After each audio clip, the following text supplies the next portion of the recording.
निकालने का जो भी क्लॉज है वो अपने को दिया हुआ है 7.6 में, जो कि है इक्विवेलेंट स्टैटिक मेथड। ठीक है, तो मैंने तुमको कल भी ये चीज़ बोली थी कि इक्विवेलेंट स्टैटिक मेथड जो है वो सबसे बेसिक मेथड होती है, और अपने सारे सॉफ्टवेयर जब तक तुम उनको कोई स्पेशल कमांड नहीं दोगे तो वो अर्थक्वेक के फोर्सेस को इक्विवेलेंट स्टैटिक मेथड से ही सॉल्व करते हैं। ठीक है, और डे टू डे लाइफ में रेगुलर यूज में भी अपन इक्विवेलेंट स्टैटिक मेथड को ही यूज करेंगे। ठीक है, तो अपन 7.6 पढ़ते हैं आज कि इसमें क्या किया हुआ है, और ये पढ़ने के बाद फिर अपन इसकी एप्लीकेशन देखेंगे स्टैट में, है ना। तो सबसे पहले क्या है कि as per this method first the design base shear VB shall be computed for the building as whole. ठीक है, पहली स्टेप अपने को इक्विवेलेंट स्टैटिक मेथड में क्या करनी है कि बीबी कैलकुलेट करना है। ठीक है, बीबी क्या होता है, डिजाइन बेशियर, उसका फॉर्मूला अपन देखेंगे। ठीक है, then this BB shall be distributed to the various floor levels at the corresponding center of mass। ठीक है, अब मैंने तुमको कल ये चीज समझाई थी कि जहाँ जहाँ पे बिल्डिंग में मास है उन हर पॉइंट पे अपना अर्थक्वेक फोर्स जो है वो एक्ट करता है। क्यों? क्योंकि अर्थक्वेक फोर्स जो है वो इनर्शिया फोर्स है, और जहाँ पे मास है वहाँ पे इनर्शिया जो है वो ऑटोमेटिकली एक्ट करेगा। ठीक है, तो तुम्हारी बिल्डिंग में हर फ्लोर पे मास होता है, इसी वजह से अर्थक्वेक फोर्स भले ही ग्राउंड पे लग रहा होता है लेकिन वो ओवरऑल अपने पूरे स्ट्रक्चर पे एक्ट करता है। ठीक है, तो सबसे पहले अपन बीबी कैलकुलेट करेंगे जो कि है डिजाइन बेस शियर। उसके बाद अपन जो बीबी की वैल्यू आएगी उसको मास के करस्पॉन्डिंग हर एक फ्लोर पे, जिस फ्लोर पे जितना मास है उसके अकॉर्डिंग डिस्ट्रीब्यूट करते हैं। ठीक है, यही इसमें लिखा था। And finally this design seismic force at each floor level shall be distributed to individual lateral load resisting element to the structural analysis considering the floor diaphragm action। ठीक है, तो फ्लोर डायफ्राम एक्शन वही होती है कि अपन stiffness के हिसाब से जो वीबी की वैल्यू होती है उसको डिस्ट्रीब्यूट करता है। This method is applicable for the regular buildings with a height less than 15 metre in the seismic zone 2। ठीक है, ऐसी बिल्डिंग जिनकी हाइट 15 मीटर से कम है और जो सिस्मिक जोन 2 में है उसमें अपन इक्विवेलेंट स्टैटिक मेथड का यूज करते हैं। लेकिन एक्चुअल में देखा जाए तो सिस्मिक जोन 3, 4, 5 में भी जो बिल्डिंग नॉर्मली बनाई जाती है उनमें भी इक्विवेलेंट स्टैटिक मेथड को यूज करते हैं। बिकॉज होता ये है कि जो इससे ज़्यादा एडवांस मेथड है, जैसे मैं अगर तुम्हें बताऊं तो यहाँ पे नीचे रिस्पॉन्स स्पेक्ट्रम, ये डायनामिक एनालिसिस मेथड जो है ये वो वाली मेथड्स होती है जो कि हायर जोन्स में एप्लीकेबल होती है। मतलब ऐसी बिल्डिंग्स में जिनकी हाइट 15 मीटर से ज़्यादा है और जो जोन 3, 4, 5 में है उनके लिए अपन डायनामिक मेथड यूज करते हैं। इसमें अपने को और डिफरेंट मेथड्स आती है, जैसे कि टाइम हिस्ट्री मेथड है, रिस्पॉन्स स्पेक्ट्रम मेथड है, नेचुरल मोड ऑफ ऑसिलेशन है। ठीक है, तो ये सब अलग अलग मेथड्स आती है, तो ये डायनामिक एनालिसिस का पार्ट हो जाता है। तो इस पार्ट तक जनरली डिजाइनर्स जाना प्रेफर नहीं करते बिकॉज ये थोड़ा कम्बरसम भी हो जाता है और बहुत सारे लोगों को इसके बारे में आइडिया भी नहीं होता है। तो in general day to day life अपन इक्विवेलेंट स्टैटिक मेथड का ही यूज करते हैं, बट कोड के हिसाब से अपने को इसमें जोन 3, 4, 5 में डायनामिक यूज करना चाहिए। ठीक है, तो अपन सबसे फर्स्ट पॉइंट पे आते हैं।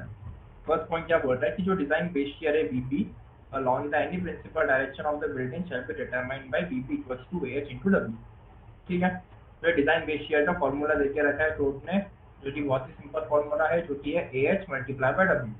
W जो है वो मैंने कल तुमको बताया था कि अपन सिस्मिक वेट कंसीडर करते हैं। कभी भी अपन सिस्मिक मास, मतलब इसमें मास नहीं लेंगे, अपन हमेशा वेट लेंगे। ठीक है, तो AH जो है, AH के बारे में अपन ने कल पढ़ा था कि AH का क्या फॉर्मूला होता है, उसको अपन कैसे कैलकुलेट करते हैं। जिसमें वही लिखा हुआ है कि design horizontal acceleration coefficient value is as per 6.4.2। 6.4.2 upon already कल देख चुके हैं, तो एक बार वापस से रिवाइज कर लेंगे फॉर्मूला क्या था। ये रहा 6.4.2 Z/2 multiply by SA/G divided by R/I। ठीक है, तो यहाँ से अपन AH कैलकुलेट करेंगे। ठीक है, अब इसमें जो सिस्मिक वेट की बात कर रहा है बीबी कैलकुलेट करने के लिए, इसमें जो सिस्मिक वेट की बात कर रहा है वो क्या बता रहा है कि seismic weight of the building as per clause number 7.4। तो मैंने कल तो सिस्मिक वेट के बारे में हिंट दी थी, आज अपन कोड में भी पढ़ लेते हैं कि क्लॉज 7.4 के हिसाब से सिस्मिक वेट में ये क्या बोल रहा है।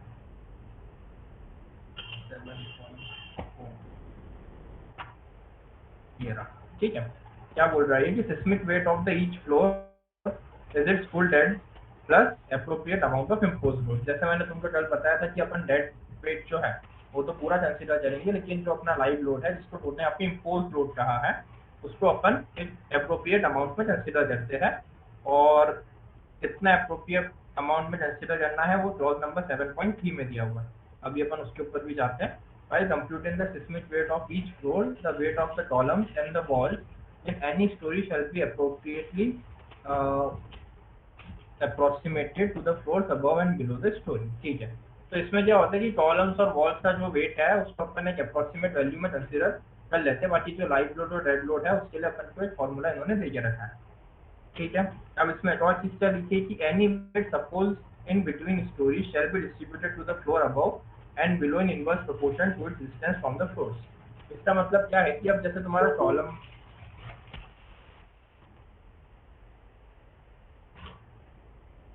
सेकेंड पॉइंट का मतलब क्या हुआ कि जैसे अपना कोई है, मान लो कि फ्लोर टू फ्लोराइड अपने को 3 मीटर देके रखी है, तो अपना कॉलम 3 मीटर का है, ठीक है। तो अपन इसमें एक अप्रोक्सीमेशन बिठाते हैं कि अपना कॉलम का जो हाफ, मतलब सिर्फ 1.5 मीटर तक का जो लोड है कॉलम का वो अपना नीचे वाली फ्लोर पे ट्रांसफर होगा, ठीक है। तो अपन वो एक अप्रोक्सीमेशन लेते हुए फ्लोर पे लोड को डिस्ट्रीब्यूट करते हैं।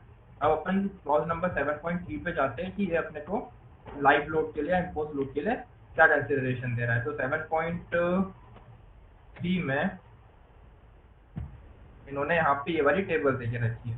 तो इस टेबल में क्या दिया हुआ है, जो चीज़ मैंने तुमको कल बताई थी कि अपने को कितना परसेंटेज ऑफ इम्पोज लोड जो है वो सिस्मिक वेट के लिए कंसिडर करना है, ठीक है। तो अगर अपना यूडीएल जो है वो 3 किलो न्यूटन पर मीटर स्क्वायर से कम है या फिर 3 किलो न्यूटन पर मीटर स्क्वायर तक है, तो उस केस में अपन 25% कंसिडर करेंगे। और अगर 3 किलो न्यूटन पर मीटर स्क्वायर से ज़्यादा है तो उस केस में अपन 50% कंसिडर करते हैं, ठीक है। तो इस वाले क्लॉज में यही चीज़ सबसे इम्पोर्टेंट थी। बाकी एक बार अपन पूरा क्लॉज पढ़ लेते हैं कि ये क्या बोल रहा है। तो फॉर द वेरियस लोडिंग, ये वाला टेबल जो है आर वाला, ये तो मैंने तुमको समझा दिया था, ठीक है। तो for the various loading classes specified in IS 875, design system force shall be estimated using the full dead plus percentage of impose load as given in the table number 10। Table number 10 यही है जो अभी अपन ने discuss की। The same shall be used in the 3 dimensional dynamic analysis of the building also. अब यही वाली टेबल जो है ये अपन स्टैटिक एनालिसिस के लिए भी यूज करेंगे और सेम टेबल अपन डायनामिक के लिए भी यूज करेंगे, ठीक। उसके बाद क्लॉज नंबर 7.2 क्या बोलता है कि for the calculation of design seismic force of the building impose load on the roof need not to be considered, but the weight of the equipment and the other permanently fixed facilities should be considered. In such a case, the reductions in the imposed load mentioned in the table 10 are not applicable to that part of the building। ठीक है, इसमें क्या लिखा हुआ है कि अगर अपन design seismic force को रूफ के लिए कैलकुलेट करेंगे तो रूफ में अपन कभी भी लाइव लोड को कंसिडर नहीं करेंगे जब अपन सिस्मिक वेट कैलकुलेट करते हैं तब, ठीक है। लेकिन आजकल क्या होता है कि रूफ में जनरली वाटर टैंक्स होते हैं या फिर सोलर पैनल्स लगे होते हैं या फिर अगर तुम्हारी में लिफ्ट वगैरह है, तो इन सब की मशीनरी जो इनकी मेंटेनेंस यूनिट्स वगैरह होती है सब आजकल रूफ में इंस्टॉल करी जाती है, ठीक है। तो रूफ का डेड वेट भी बहुत ज़्यादा होने लग गया। तो अगर तुम्हारी बिल्डिंग में ये सारी मशीनरीज और सब वेट्स है तो उस केस में तुमको डेड वेट तो पूरा कंसिडर करना ही पड़ेगा, ठीक है। लेकिन अपन इम्पोज लोड जो है उसको कंसिडर नहीं करते, ठीक है। तो यही चीज़ उसमें लिख के रखी है।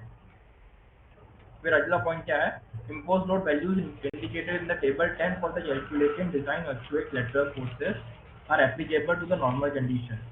When the loads during the earthquake are more accurately assessed, designers may alter the imposed load values indicated or even replace the entire imposed load given in the table number 10 with the actual assessed load values subject to the values given in the table number 7 as the minimum values where the imposed load is not assessed as per 7.3.1 and 7.3.2, ठीक है।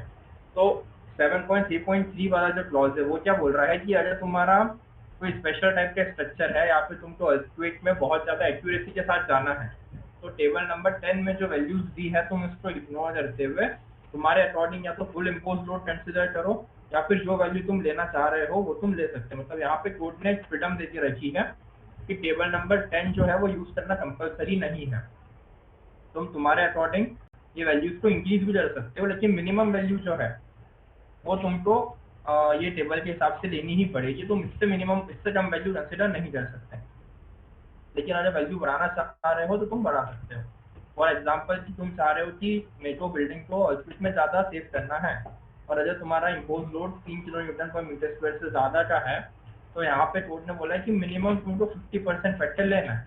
तो इस case में तुम तुम्हारे according 75% factor, 90% factor, 95% factor या फिर even 100% factor भी कंसिडर कर सकते हो। ठीक है, तो यहाँ पे ये फ्रीडम देके रखी है।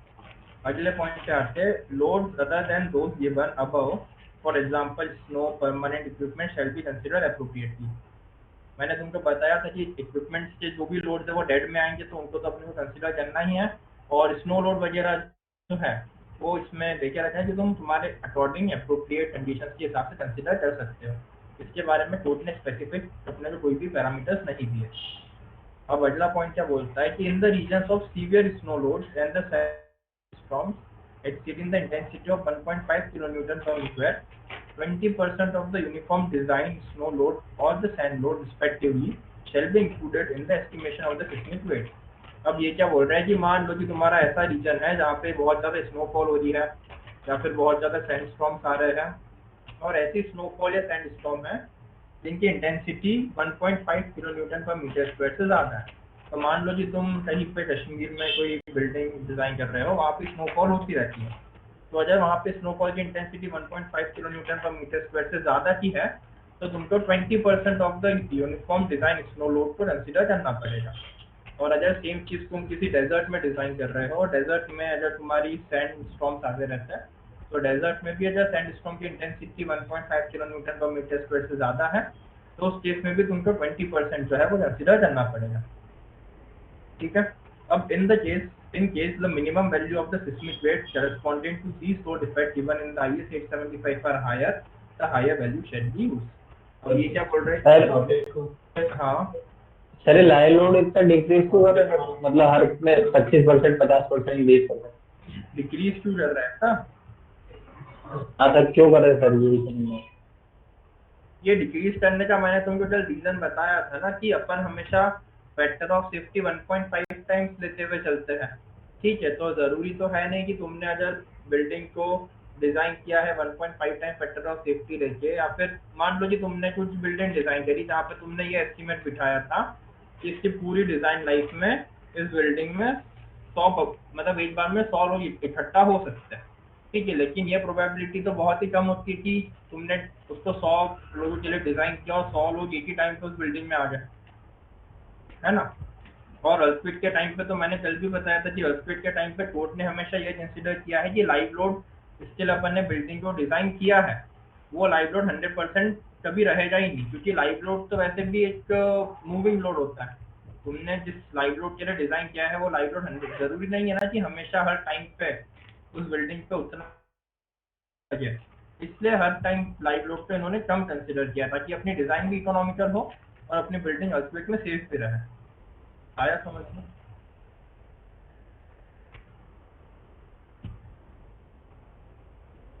रमेश? Yes sir. हाँ।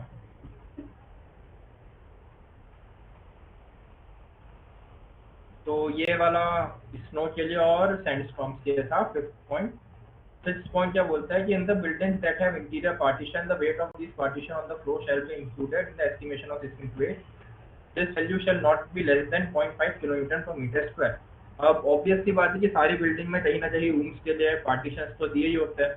तो पार्टीशन के लिए उन्होंने बोला है कि अगर तुमको वैल्यू कैलकुलेट नहीं करना है तो मिनिमम 0.5 किलो न्यूटन पर मीटर स्क्वायर की वैल्यू तुमको सिस्मिक वेट में लेना ही पड़ेगी, कंपलसरी है। In case the minimum value of seismic weight corresponding to the partitions given in the IS 875 are higher, the higher value shall be used. और अगर तुम कभी वैल्यू कैलकुलेट कर रहे हो और उस केस में अगर वो 0.5 किलो न्यूटन पर मीटर स्क्वायर से ज़्यादा आती है, तो उस टाइम पर तुमको हायर वैल्यू को ही कंसिडर करना है। ठीक है, it shall be insured that the weight of this partition shall be considered only in estimating the internal effect of the building. ठीक है, sorry, inertial effects of the building. ठीक है, तो ये वाला जो भी लोड है इसको अपन इनर्शिया जब कैलकुलेट करते हैं बिल्डिंग का सिर्फ उसी टाइम पे कंसिडर करेंगे। तो इतना ज़्यादा एक्यूरेसी के साथ वैसे जनरली कभी कैलकुलेशन नहीं बिठाते कोई भी, क्योंकि तुम लाइव लोड और डेड लोड को कंसिडर करोगे तो उसमें पार्टीशन लोड ऑलरेडी इंक्लूड हो ही जाएगा। तुम्हारी 100 mm थिकनेस की वॉल पे इतना इफेक्ट नहीं डालेगी तुम्हारी बिल्डिंग पे अर्थक्वेक बिहेवियर के ऊपर। ठीक है, तो ये वाला जो क्लॉज था, क्लॉज नंबर 7, ये पूरा अपना लाइव लोड को जिस हिसाब से कंसिडर करना है उसके ऊपर था। तो अपन वापस से आते हैं। तो अभी मैंने बताया कि अपने को बीबी कैलकुलेट करना है AH मल्टीप्लाई बाय W। अब W कैसे कैलकुलेट करना है ये भी तुमको समझ में आ गया। तो अपन आते हैं मेन पॉइंट पे कि अभी तक अपन ने AH कैलकुलेशन में अभी तक, अब 1 मिनट मैं म्यूट कर रहा हूँ।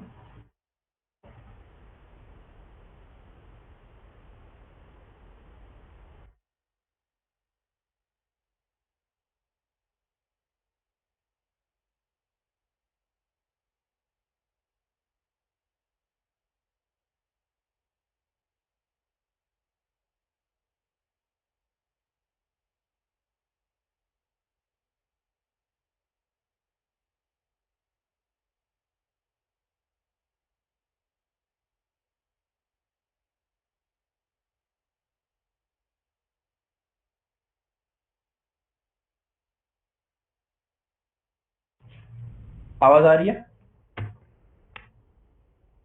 Yes sir. ठीक है, तो अभी अपन अब टाइम पीरियड की कैलकुलेशन पे आते हैं, जो कि लास्ट चीज अपनी बची है। ठीक है, तो ये 7.6.2 क्लॉज जो है टाइम पीरियड की कैलकुलेशन के बारे में अपने को समझाता है। इसमें ये लिखा हुआ है कि approximate fundamental translational natural period TA of oscillation shall be estimated by the following expressions। ठीक है, तो यहाँ पर उसने टाइम पीरियड को TA बोला है। ठीक, तो इसमें भी उन्होंने बिल्डिंग्स को अलग अलग टाइप में क्लासीफाई किया है, और उस क्लासिफिकेशन के हिसाब से टाइम पीरियड कैसे फाइंड करते हैं वो अपने को दिया हुआ है। सबसे पहले क्या है, bare MRF buildings. Bare MRF buildings का मतलब क्या हुआ, विदाउट एनी मैशनरी इनफिल्स। मतलब ऐसी बिल्डिंग जिसमें सिर्फ कॉलम और बीम है, और वो कॉलम और बीम के बीच में कोई भी मैशनरी इनफिल नहीं है। ऐसी बिल्डिंग्स बहुत ही रेयर होती है, मतलब तुमने कॉलम बीम बना के छोड़ दिए, बीच में दीवारें खड़ी नहीं करी, उन टाइप की बिल्डिंग्स के लिए इन्होंने ए पॉइंट दिया हुआ है। ठीक है, तो उसमें क्या है कि अगर रेनफोर्स कंक्रीट जो MRF बिल्डिंग्स हैं, तो उसके लिए 0.075 H टू द पावर 0.75 से तुम कैलकुलेट कर सकते हो। ठीक है, अब यहाँ पे H क्या होता है, H जो है वो हाइट है बिल्डिंग की इन मीटर्स। ठीक है, दिस एक्सक्लूड्स, अब ये H में क्या क्या वैल्यूज अपन ने नहीं ली है, बेसमेंट की हाइट इसमें कंसिडर नहीं करते। ठीक है, मतलब अगर मैं तुम्हें समझाऊं H, तो यहाँ पे कहा है कि फिगर नंबर 5 में H दिया हुआ है। ठीक है, तो फिगर नंबर 5 में H दिया है, मतलब तुम्हारी ग्राउंड फ्लोर से लेके तुम्हारी टॉप फ्लोर तक जो बिल्डिंग की हाइट होती है उसको इन्होंने H बोला है। ठीक है, तो अपन normally ground level to top floor level height consider करेंगे। ठीक, तो अगर तुम्हारी बेयर MRF बिल्डिंग्स है तो तुम ये वाला क्लॉज यूज करोगे। इसमें 3 टाइप की बिल्डिंग देके रखी है। RC MRF बिल्डिंग जो कि रेनफोर्स कंक्रीट की बनी हुई है, RC स्टील कंपोजिट MRF जिसमें स्टील प्लस और एक ही स्टील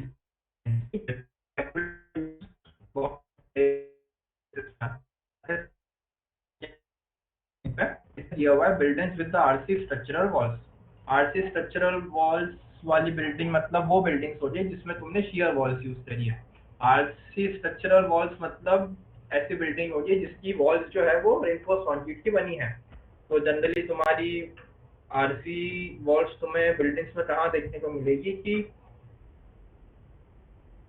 जैसे जब लिफ्ट वाला एरिया होता है, तो लिफ्ट वाले एरिया को इम्क्लोज करने के लिए तुम शेयर वॉल बनाते हो, तो शेयर वॉल हमेशा रेनफोर्स वाटर टैंक है। ठीक है, क्या चीज? Water tank. हाँ, वाटर टैंक्स में भी हो जाता है। ठीक है, तो इन सब जगह पे अपन RC स्ट्रक्चरल वॉल्स का यूज करते हैं।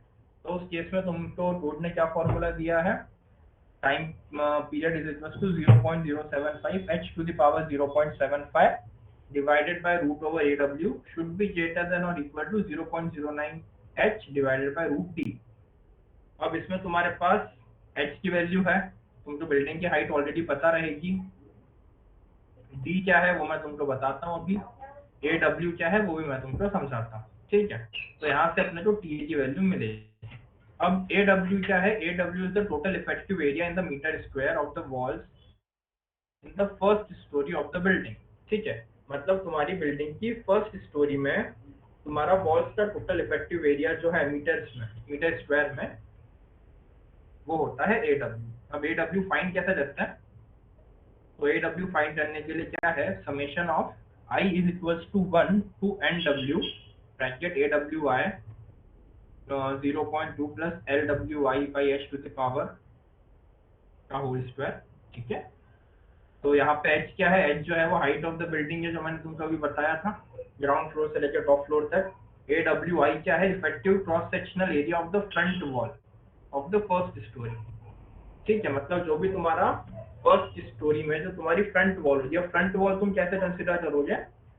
ठीक है, कि अगर तुमने प्लस एच डायरेक्शन में अर्थक्वेक माना है, तो प्लस एच डायरेक्शन में जो तुम्हारी वॉल सबसे पहले आ रही है, उसका इफेक्टिव क्रॉस सेक्शनल एरिया अपन फाइंड करेंगे मीटर स्क्वायर में। मतलब अपन वॉल की हाइट लेंगे और वॉल की लेंथ लेंगे, तो यहाँ से अपने को उसका क्रॉस सेक्शनल एरिया मिल जाएगा। ठीक है, LWI क्या है? Length of the structural wall I in the first story in the consider direction of lateral force. जो जिस वॉल का तुमने एरिया निकाला, सेम उसी वॉल की तुमको लेंथ निकालनी है, तो वो तुम्हारी हो जाएगी LWI। ठीक है, तो D जो है वो है base dimension of the building at the plinth level along the consider direction of the earthquake shaking. ठीक है, इसका मतलब क्या हुआ कि जो तुम्हारा बिल्डिंग का बेस डायमेंशन होगा, ठीक है, अब तुम्हारी जो बिल्डिंग है वो किसी प्लॉट पे बनी होगी। अब वो प्लॉट स्क्वायर भी हो सकता है, रेक्टेंगुलर भी हो सकता है, या कोई भी आर्बिट्ररी शेप का हो सकता है। ठीक है, अब तुम्हारी बिल्डिंग जो है, तुम मान लो कि एक रेक्टेंगुलर बिल्डिंग है जिसका डायमेंशन है 15 मीटर बाय 30 मीटर। ठीक है, जैसे अपन प्लॉट बोलते हैं 30 फीट बाय 40 फीट, तो ऐसे ही मैं 15 मीटर बाय 30 मीटर बता रहा हूँ। अब अगर तुम्हारा एक्स डायरेक्शन में 15 मीटर है और तुम्हारा एक्स डायरेक्शन में ही अर्थक्वेक आया, तो उस केस में तुम बेस डायमेंशन क्या कंसिडर करोगे? 15 मीटर, क्योंकि यहाँ पे क्या दिया है? Base dimension of the building at the plinth level along the considered direction of earthquake. और अगर तुम वाई डायरेक्शन में अर्थक्वेक कंसिडर कर रहे हो, तो उस केस में तुम 30 मीटर का डायमेंशन कंसिडर करोगे, जब तुम्हारा 15 बाई 30 का बिल्डिंग का बेस डायमेंशन है तो। ठीक है, अपन NW पे आते हैं। NW क्या होता है? Number of walls in the consider direction of earthquake shaking. अब मान लो कि तुम्हारी ग्राउंड फ्लोर है, ग्राउंड फ्लोर पे तुम्हारे प्लान के हिसाब से 5 वॉल्स बीच में आ रही है। ठीक है, तो ऐसे यहाँ पे क्या हो जाएगा? I is equals to 1 to 5। पहले तुम फर्स्ट वॉल का एरिया लोगे, फर्स्ट वॉल की लेंथ लोगे, फिर प्लस सेकेंड वॉल का एरिया, सेकेंड वॉल की लेंथ, प्लस थर्ड वॉल का एरिया, थर्ड वॉल की लेंथ। तो समेशन तो आई थिंक सबको करते आता ही होगा, है ना? तो ऐसे अपन AW फाइंड करेंगे। ठीक है, तो ये किस केस में फाइंड करेंगे? उस केस में जिस केस में पास अपनी बिल्डिंग में शेयर वॉल्स वगैरह का यूज हुआ है, सिर्फ उस केस में। ठीक है, अब तीसरा फॉर्मूला जो है वो सबसे ज्यादा सिंपल और सबसे ज्यादा यूजफुल फॉर्मूला। इन दो बिल्डिंग्स को छोड़ के जितनी भी बिल्डिंग्स हैं, उन सारी बिल्डिंग्स के लिए TA का फॉर्मूला क्या दिया हुआ है? 0.09H divided by root D. Maximum time तुम्हारा इसी फॉर्मूले में टाइम पीरियड निकालने का काम हो जाता है, क्योंकि बेयर MRF बिल्डिंग बहुत रेयर केस में एग्जिस्ट करती है। शेयर वॉल वाली बिल्डिंग तुमको, मतलब हर बिल्डिंग में तुमको शेयर वॉल मिलना जरूरी नहीं है, और बची हुई जितनी भी बिल्डिंग्स है उसके लिए जनरल फॉर्मूला कोड ने दिया हुआ है। तो H जो है वो वही होता है height of the building, building के प्लिंथ लेवल से लेके बिल्डिंग के रूफ लेवल तक। और D जो है वो सेम वही है, base dimension of building at the plinth along the consider direction of earthquake. ठीक है, तो यहाँ से तुमको तुम्हारी TA की वैल्यू मिलेगी। इस TA की वैल्यू को अपन ऊपर जाके AH के फॉर्मूले में रखेंगे, वहां से अपने को AH मिलेगा, और वो वाला AH उठा के अपन BB के फॉर्मूले में रखेंगे, तो यहाँ से अपने को बेस शेयर मिल जाएगा। तो बेस शेयर जो है वो अपने को फाइनली अर्थक्वेक में निकालना होता है कि अपनी बिल्डिंग के बेस पे कितना शेयर आएगा और उस शेयर से बिल्डिंग पे क्या इफेक्ट पड़ेगा। तो अपन स्टेट में सारी वैल्यूज इनपुट करते हैं, स्टेट AH कैलकुलेट करेगा, स्टेट W खुद से कैलकुलेट करेगा, और तुमको BB की वैल्यू के हिसाब से अर्थक्वेक निकाल के दे देगा। ठीक है, इतना कैलकुलेशन तुमको खुद से करने की जरूरत नहीं होती। स्टैट में सारी चीजें तुमको सिर्फ इनपुट करनी है, तुमको आउटपुट के फॉर्म में BB मिल जाएगा, है ना? अब इसमें 7.6.3 क्या लिखा हुआ है? The design base share BB computed in this shall be distributed along the height of the building in the each plan at the floor level as shown। ठीक है, उसके बाद ये शेयर का कुछ वर्टिकल डिस्ट्रीब्यूशन के बारे में इन्होंने दिया हुआ है, तो आई डोंट थिंक सो कि अभी इसकी तुमको रिक्वायरमेंट है, क्योंकि ये चीज जब तुम अर्थक्वेक के मैनुअल कैलकुलेशन में आओगे तब तो तुम बताओ, तुमको पढ़ना है तो मैं पढ़ा देता हूँ। बताओ vertical distribution of base shear कैसे होता है बिल्डिंग में। जिंदा हो?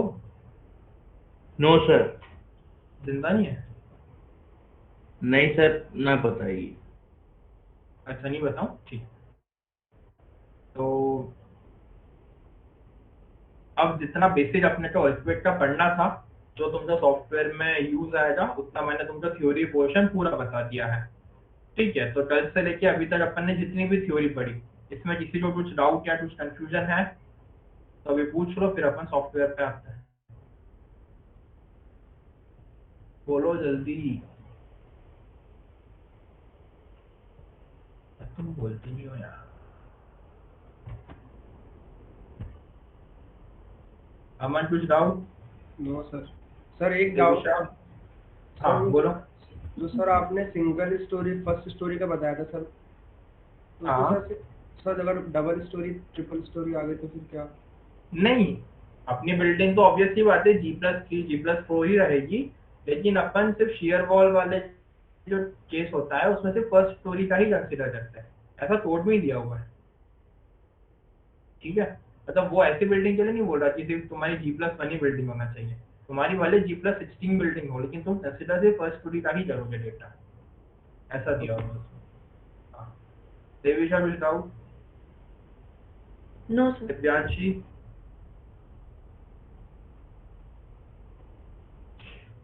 हर्ष? हिमांशु? सर वो सर ये फॉर्मूले सर है ना, सॉफ्टवेयर sir. पहले से रहते हैं कि अपन को कैलकुलेट करना पड़ेगा हर चीज? नहीं, ये सारी चीजें सॉफ्टवेयर में ऑलरेडी इनपुट है, तुमको सारी इनपुट्स डालने हैं, तुमको वीबी जो है वो सॉफ्टवेयर कैलकुलेट करके दे देता है। Oh yes sir. कपिल?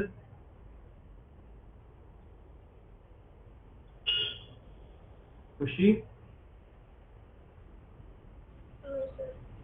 नवीन? No doubt sir. Pinki? Pramit? No doubt.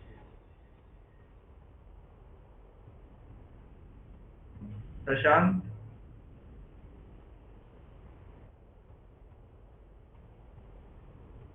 साहिल? Satya? Yes sir, no doubt. Shishir? Yes sir. Prashant कुछ डाउट? नहीं सर, अभी से चल रहा। Sushila? No doubt sir. Utsav? Yes sir, no doubt. Vikas? Yash? Yes sir, no doubt sir. Yashvardhan? Yunis? No doubt sir. तो अपन software पे आ जाते हैं, है ना। अभिषेक? हाँ भाई। भाई सॉफ्टवेयर वाला पोर्शन तुम बता रहे हो अभी? हाँ ठीक है, मैं बता देता हूँ। हाँ।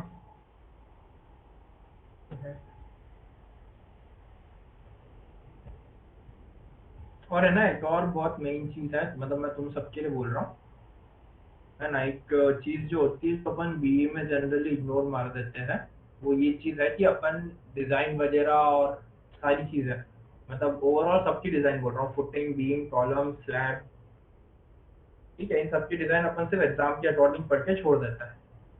ठीक है, ये चीज मैंने भी करी है, इसलिए बता रहा हूँ, तो ये चीज कभी मत करना, क्योंकि तुम सॉफ्टवेयर में अगर कुछ भी गलत इनपुट देते हो तो तुमको आउटपुट हमेशा मिलेगा। अगर अभी अब मैंने तुमको अर्थक्वेक का इतना थ्योरी इसलिए समझाया बिकॉज मैं मतलब हम दोनों चाहते तो हम तुमको डायरेक्ट सॉफ्टवेयर में ही बता देते कि तुम ये पैरामीटर्स इनपुट करो, तुमको यहाँ से अर्थक्वेक की डेफिनेशन दे देगा वो, ठीक है, लेकिन जब तक उसके पीछे का कॉन्सेप्ट समझ में नहीं आएगा तब तक तुम ये नहीं समझ पाओगे कि तुम्हारा सॉफ्टवेयर तुमको सही रिजल्ट दे रहा है या नहीं दे रहा है। तो जो भी तुम थ्योरी पढ़ते हो, बीम की डिजाइन, कॉलम की डिजाइन, स्लैब की डिजाइन, फुटिंग की डिजाइन, ये सारी डिजाइन जब तक तुमको थ्योरेटिकली समझ नहीं आएगी तब तक तुम ये नहीं समझ पाओगे कि सॉफ्टवेयर सही आंसर देता है या नहीं देता है। क्योंकि स्टैट में अगर तुमने थोड़ा सा भी गलत इनपुट डाला तो वो तुमको डिजाइन करके दे देगा, क्योंकि उसको ये नहीं समझ में आता कि तुमने इनपुट सही डाला है कि नहीं डाला है ना। तो वो चीजें इग्नोर मत करना, क्योंकि मैंने इग्नोर करी थी तो बाद में जाके प्रॉब्लम होती है ना। तो अभी से वो डिजाइन पे थोड़ा फोकस करते रहना, नहीं तो तुम समझ ही नहीं पाओगे कि तुम्हारा सॉफ्टवेयर ने क्या ब्लंडर किया और तुमने डिजाइन में क्या ब्लंडर किया। ठीक है।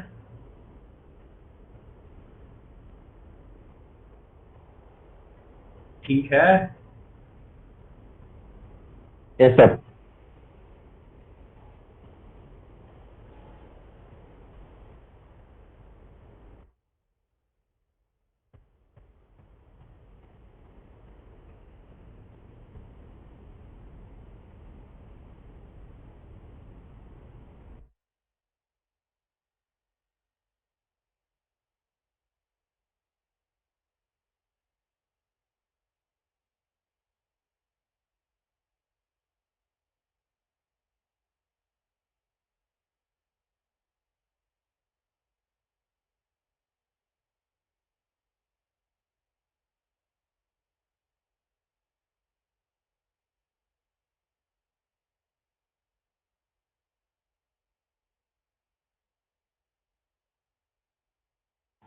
स्क्रीन विजिबल है?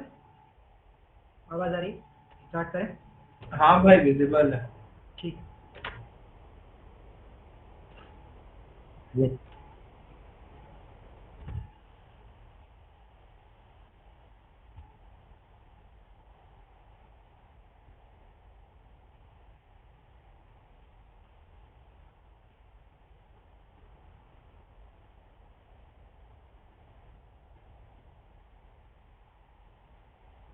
स्ट्रक्चर विजार्ड कहाँ पे आता था?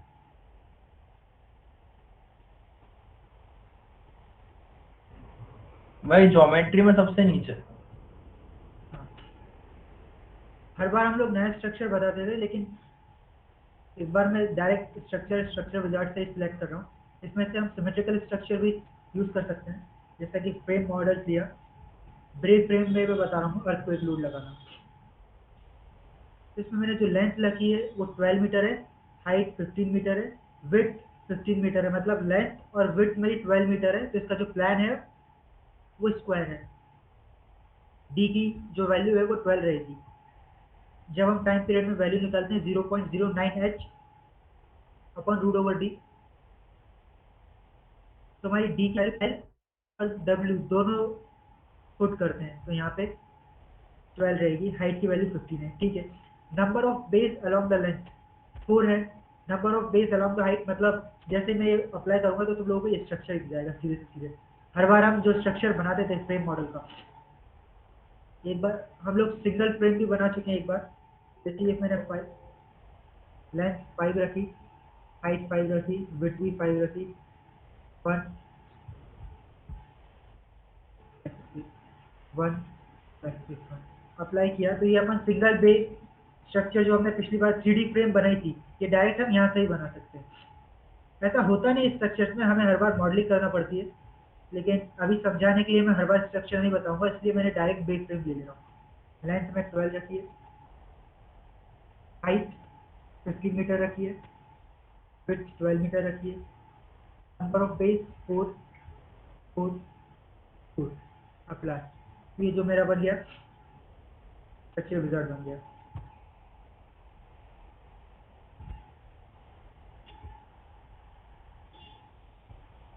जो मेरा सेंटर रहेगा उसके कोऑर्डिनेट्स ये रहेंगे, तो यहाँ से 0 0 मतलब ये वाला जो कोऑर्डिनेट है ये मेरा ओरिजिन है। इधर से मेरा जो स्ट्रक्चर विजार्ड है वो स्टार्ट हुआ। तो मॉडलिंग नहीं करी मैंने, एक बार सीधे एक स्ट्रक्चर ही चूज कर लिया, स्ट्रक्चर विजार्ड। ठीक है। ये फ्रंट व्यू है, ये प्लान है, सिमेट्रिक स्ट्रक्चर है, तो ये आइसोमेट्रिक व्यू है। जनरल पे गए, सपोर्ट दे दूंगा पहले, सारे सपोर्ट फिक्स रखें। क्रिएट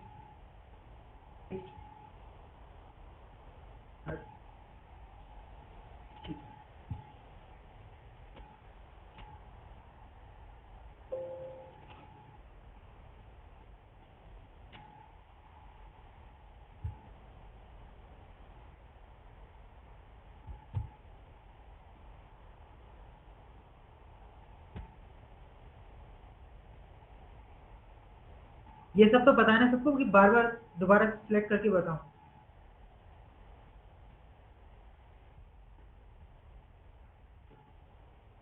ये मेरे कॉलम के डायमेंशन से 400 बाय 400 ऐड किया। इनके डायमेंशन दे रहा हूँ 0.3 0.4 ऐड कर दिया। सिमेट्रिक व्यू में दिया, पहले कॉलम सेलेक्ट किया, beam parallel to y axis assign, तो ये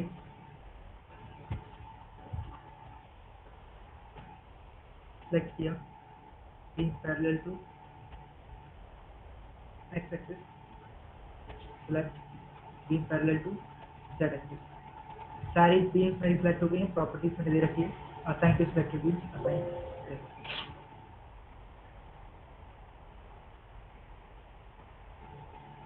अब आ रहा है loads and definition.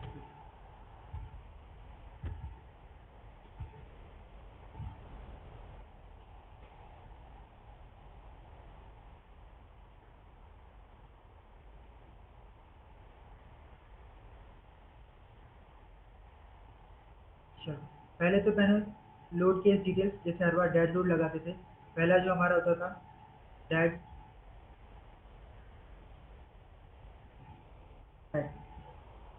Load combination भी बता रहा हूँ इसमें, क्योंकि और ज़्यादा टाइम टेकिंग है, जो पहले मेन बताना है इसलिए। डेड में किया, ऐड किया, सेल्फ में ऐड, मेंबर लोड यूनिफॉर्म रहेगा। बीम पर हम कितना लगा देते हैं, 10 -10 इतना ही निकल के आया था। 2 ब्रिक वॉल का याद हो शायद सबको, 10.4। -10.4 ना। Yes sir. आप कर देंगे -5 चलो ठीक है, एक ही लोड रख ऐड करिए।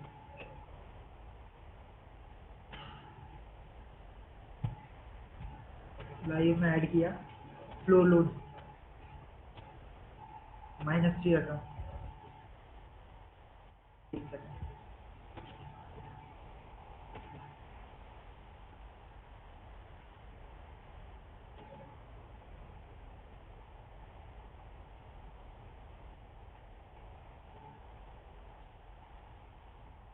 वाई कोऑर्डिनेट यहाँ तो लगेगा नहीं मेरा फ्लोर लोड, वाई कोऑर्डिनेट 7.5 है, ये 15 है, ठीक है। 7.5 और 15 याद रखना।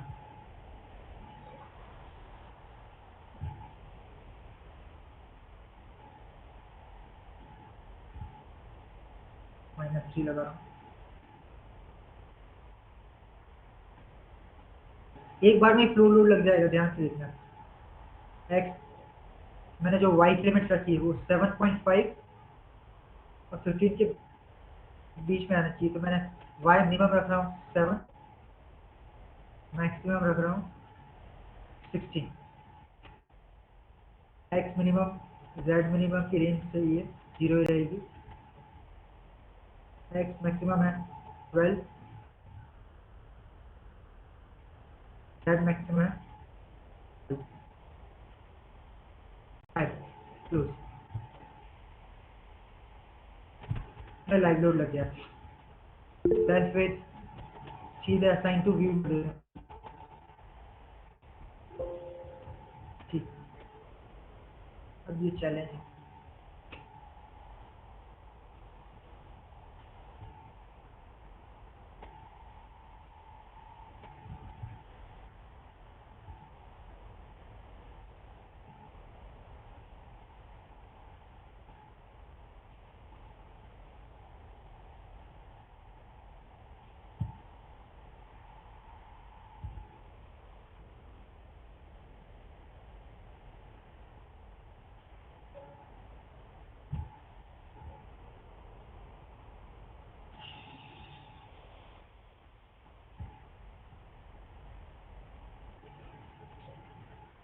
एक लोड लगा देते हैं सब पे वॉल पे, नहीं तो टाइम इसी में सारा टाइम निकल जाएगा। वो इंस्ट्रक्शन इसको डिलीट कर, डबल वॉल वाले को डिलीट कर रहा हूँ, सिंगल वॉल ही रख रहा हूँ। सर वो 5.2 है सिंगल वाला। 5.2 है, यस सर। ठीक। select being parallel to x axis, select being parallel to z axis, load selected here, assign to selected beam, assign, yes, okay। मैंने इस पे एक चीज गलत करी है जल्दी जल्दी में, जो फ्लोर लोड लगा है टॉप फ्लोर पे, बता दे रहा हूँ क्या गलत किया। यहाँ पे जो मेरा लाइव लोड आएगा वो -1.5 का आएगा, मैंने -3 का ले रखा है। आई बात समझ में? डैड का भी है फ्लोर लोड ऐड आ गया ना? हाँ ठीक है।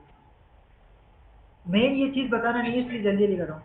अपना जो डैड लोड निकला था वो -4.75 निकला था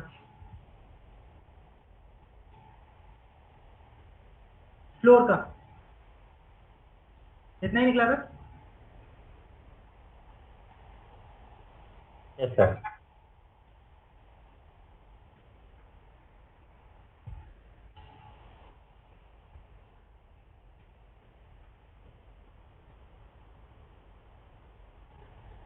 ये मेरा डेड लोड लग गया, ये मेरा लाइव लोड लग गया। जो चीज़ गलत करी वो मैंने पहले ही बता दी है कि मैंने लाइव लोड लगा दिया है टॉप फ्लोर पे 3 का, जहाँ आएगा -1.5 का। अब डेफिनेशन पे जाओ, यहाँ तक तो कहानी सब में सेम है, यहाँ से प्रॉपर्टी दे सको सब कुछ। अब मैं डेफिनेशन पे गया, सीस्मिक डेफिनेशन उस पर क्लिक किया, ऐड। अब यहाँ पे जो जो फैक्टर्स हम लोगों ने सिखाए थे आपको वो सारे फैक्टर्स यूज होंगे। सबसे पहले तो IS कोड कौन सा दिया था अपन ने, IS 1893 2002-2005, इसमें अपडेट नहीं हुआ है, ठीक है। अब यहाँ पे response reduction factor, importance factor, rock और ये सब जो भी इंफॉर्मेशन यहाँ पे जो दिख रही है ये आपको मिलेगी जो ड्राइंग आपको मिलेगी उससे। इंपॉर्टेंस फैक्टर आपको पता चल जाएगा कि बिल्डिंग किस टाइप की है। तो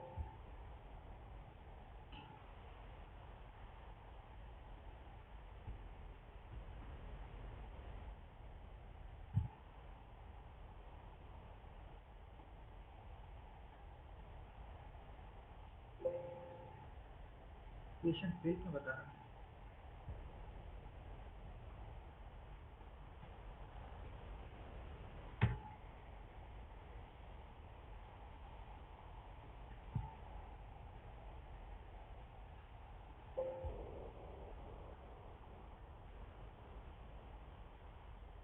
हाँ ठीक है। जो जोन की वैल्यू रहेगी वो हम निकालेंगे मैप से कि हमारी बिल्डिंग की लोकेशन क्या है। तो जोन 2 रख रहा हूँ मैं, क्योंकि हम जो मेथड यूज कर रहे हैं वो इक्विवेलेंट स्टैटिक मेथड है, और सर ने बताया कि आपको इक्विवेलेंट स्टैटिक मेथड कहाँ पे अप्लाई है, जब जोन 2 हो और हाइट 15 मीटर से कम। रिस्पॉन्स रिडक्शन फैक्टर भी हम IS कोड से देखना है कि 5 है या 3 है। यहाँ पे मैंने ओपन कर रखा है कोड IS 875। तो इसमें से रिस्पॉन्स रिडक्शन फैक्टर की वैल्यू किस तरह की हमारी बिल्डिंग है उस पर डिपेंड करेगा। टेबल नंबर, ठीक है। सर ने यहाँ से तुमको वैल्यूज देखना बता दिए। जो फर्स्ट टेबल है वो हमारी मेन रहेगी, क्योंकि जितने भी स्ट्रक्चर्स हैं 90% वो इसमें कवर हो जाएंगे। RT buildings with OMRF, SMRF, OMRF, steel buildings की मेन तो यही रहेंगे। आरसी बिल्डिंग से डील करोगे, स्टील बिल्डिंग से डील करोगे तो ये वैल्यूज रहेंगी। तो यहाँ पे मैंने जो वैल्यू ले रखी है वो 5 ले रहा हूँ। SMRF, special movement resisting frame ले रखी है, इसलिए SMRF की वैल्यू 5 रहेगी। इंपॉर्टेंस फैक्टर कितनी ले लें, इसको हॉस्पिटल बनाते हैं, स्कूल बनाते हैं, इंपॉर्टेंस फैक्टर की वैल्यू भी आपको IS कोड से देखना आ गई है। सीधी सी बात मतलब ये है कि जो भी हमने ये फैक्टर समझा है आपको थ्योरी में, सीधी सी बात ये है, ये जब हम यहाँ से वैल्यू डायरेक्ट भी बता सकते थे कि इसकी वैल्यू ये रहेगी ये रहेगी, लेकिन यहाँ से पहले बता दिया है कि जो हमारी इस टर्म का मतलब क्या है, जोन का मतलब क्या है, इंपॉर्टेंस फैक्टर से क्या बोल रहा है। इसके बाद क्या, rock and soil size factor. एक सेकेंड,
सर आपकी वॉइस नहीं आ रही।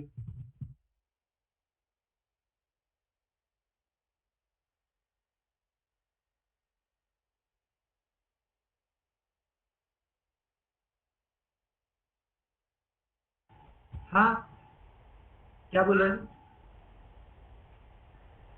आवाज नहीं आ रही? माइक ऑफ कर रखा था मैंने। ठीक है, ये मेरे सॉफ्टवेयर में कोई प्रॉब्लम आ रही है, इसलिए आगे से शशांक को ही बताना पड़ेगा। जो जनरेट वाला कमांड है वो काम नहीं कर रहा है मेरा। एक बार है ना, तुम लोगों ने जो सॉफ्टवेयर इंस्टॉल किया है वो भी उसमें भी चेक देखो करना कि कोई तुम्हारे, हाँ सब लोग चेक करो कि तुम्हारे इसमें जनरेट हो पा रहा है कि नहीं हो पा रहा है, क्योंकि अपन क्रैक वर्जन यूज करते हैं ना, तो स्टैट में ये प्रॉब्लम आती है, पहले मेरे इसमें भी आती थी।